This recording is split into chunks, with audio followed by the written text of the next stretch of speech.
ಮರಳು ಮಾಫಿಯಾ ವಿರುದ್ಧ ಕಾರ್ಯಾಚರಣೆ ನಡೆಸುತ್ತಿದ್ದ ಪೊಲೀಸರು ನಿವೃತ್ತ ಸರ್ಕಾರಿ ಬಸ್ ಚಾಲಕನ ಮನೆ ಮೇಲೆ ದಾಳಿ ನಡೆಸಿದ ವೇಳೆ ಆತನ ಮನೆಯಲ್ಲಿದ್ದ ಕೋಟ್ಯಾಂತರ ರೂಪಾಯಿ ಬೆಲೆ ಬಾಳುವ ಸಂಪತ್ತನ್ನು ಕಂಡು ಬೆಚ್ಚಿಬಿದ್ದಿದ್ದಾರೆ.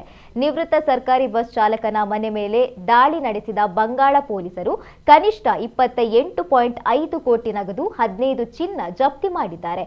ಈ ಘಟನೆ ಬಂಗಾಳದಲ್ಲಿ ನಡೆದಿದೆ. ಜಪ್ತಿ ಮಾಡಿದ ಚಿನ್ನದ ಮೌಲ್ಯ 20 ಕೋಟಿ ರೂಪಾಯಿಗಿಂತಲೂ ಅಧಿಕ ಎಂದು ಅಂದಾಜಿಸಲಾಗಿದೆ. ಈ ಪ್ರಕರಣ ಸಂಬಂಧ ಪೊಲೀಸರು ನಿವೃತ್ತ ಬಸ್ ಚಾಲಕ ಮಿನಾರ್ ಮತ್ತು ಅವರ ಮಗನನ್ನ ಬಂಧಿಸಿದ್ದಾರೆ.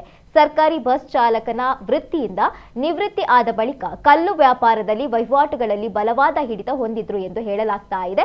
ಈ ಹಿಂದೆ ಕೂಡ ಮಿನಾರ್ ಅವರನ್ನ ದನ ಕಳ್ಳ ಸಾಗಾಣಿಕೆ ಪ್ರಕರಣಕ್ಕೆ ಸಂಬಂಧಿಸಿದ ಬಹುಕೋಟಿ ಹಗರಣದಲ್ಲಿ ಸಿಬಿಐ ವಿಚಾರಣೆ ನಡೆಸಿತ್ತು. ಇನ್ನು ಮರಳು ಮಾಫಿಯಾ ವಿರುದ್ಧದ ಅಧಿಕಾರಿಗಳು ಕೈಗೊಂಡ ಕಾರ್ಯಾಚರಣೆ ಹಾಗೂ ಕಾನೂನು ಕ್ರಮವನ್ನ ಪಶ್ಚಿಮ ಬಂಗಾಳ ಮುಖ್ಯಮಂತ್ರಿ ಸುವೇಂದು ಅಧಿಕಾರಿ ಶ್ಲಾಘಿಸಿದ್ದಾರೆ.